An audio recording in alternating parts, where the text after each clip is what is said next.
Okay, so today we're doing a deep dive into a really fascinating figure, Zenobia. She was the 3rd century queen of Palmyra. Hmm. And her name, it's like, well, it's this incredible piece of political and linguistic work. We really want to explore why her story, her myth, still resonates so much, especially in modern Syria. Absolutely. And if you really want to grasp her ambition, you've got to start with Palmyra itself.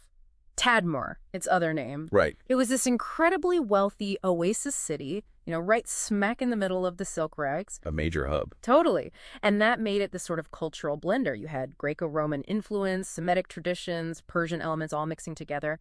That hybridity, that was her launchpad. And she definitely knew how to use it. Yeah. Zenobia, though she was actually born Septimia, she grabs power around 266, maybe 267 CE. Right after her husband Odaenathus was assassinated, he was the Roman governor there. Exactly. And from the get-go, she's brilliant at crafting this image, part Syrian monarch, rooted locally. But also projecting herself as a Hellenistic queen, appealing to that wider Greek-speaking world. And somehow trying to look like a Roman empress at the same time. It's quite the tightrope walk. She didn't just sit around looking regal either. She earned that title, warrior queen. Militarily, she was aggressive. That's really. The Palmyrene Empire under her just explodes outwards, annexing Roman territories, left and right parts of Egypt, regions up towards modern-day Turkey. Which brings us to that coinage moment. That wasn't just symbolic, was it? Declaring her son Augustus and herself Augusta in 271 CE. Oh no, that was basically throwing down the gauntlet. A declaration of independence. Or more. It was claiming independent imperial status, full stop. That sealed their fate with Rome, really. But let's talk about the name itself, because like you said, the language is key. It feels like a deliberate branding exercise. It absolutely was. We know her mostly by the Greek name Zenobia, but her native name in Palmyrene Aramaic was Bat-Zabai. Bat-Zabai. What does that mean? It translates roughly as daughter of Zabai. Zabai itself likely relates to a divine gift, so it's something like gift of God. It connects her to the local Semitic nobility, gives her legitimacy there. Okay, so that's the local brand, establishing her roots. Exactly. Then comes the Greek name, Zenobia. Zen connects to Zeus, the king of the Greek gods. Right. And Zabaios means life. So Zenobia is life of Zeus. Wow. So she literally translates her claim to divine favor from Aramaic into Greek. Precisely. It's a semantic translation. She keeps that core idea, divinely sanctioned power, but packages it perfectly for the Hellenistic world she's operating in and challenging. It's genius political communication, translating power itself. That level of pragmatism is just stunning. And you see it elsewhere too, right? Like with the whole question of her religion, it seems complicated. Very complicated. Later Christian sources writing the 4th century claimed she was Jewish or maybe converted. But contemporary rabbinic sources, they're either silent or seem pretty hostile. Why the hostility? You'd think they might support a powerful regional leader challenging Rome. Well, that's where the politics comes in again. Some scholars think the emerging rabbinic authorities saw her as a potential threat.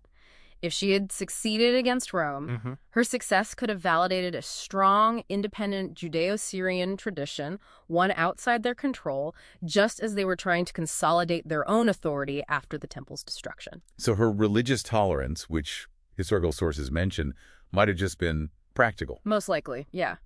It was smart politics to keep the diverse population of her expanding empire relatively stable.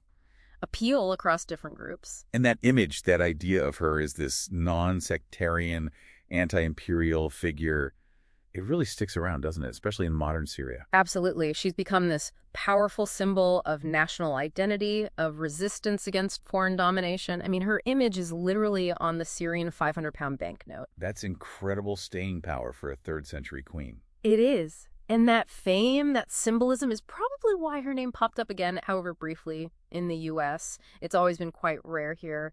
I think it peaked way back in 1909. But then in 2005, Tina Fey named her daughter Alice Zenobia Richmond. It's a little cultural moment there. Huh. But here's the really tragic part, the sort of gut punch in her story. The symbol, the myth, is incredibly potent. But her actual city, Palmyra. It's devastating. After Rome defeated her, Palmyra was sacked and declined significantly. But the destruction we've seen recently... Saying the Syrian civil war. Yeah. It was deliberate. ISIS systematically destroyed key monuments, the Temple of Vel, the Great Arch of Triumph, just erased. And that Roman theater there wasn't used for something awful. Horrifically ironic. It was used by ISIS for public executions.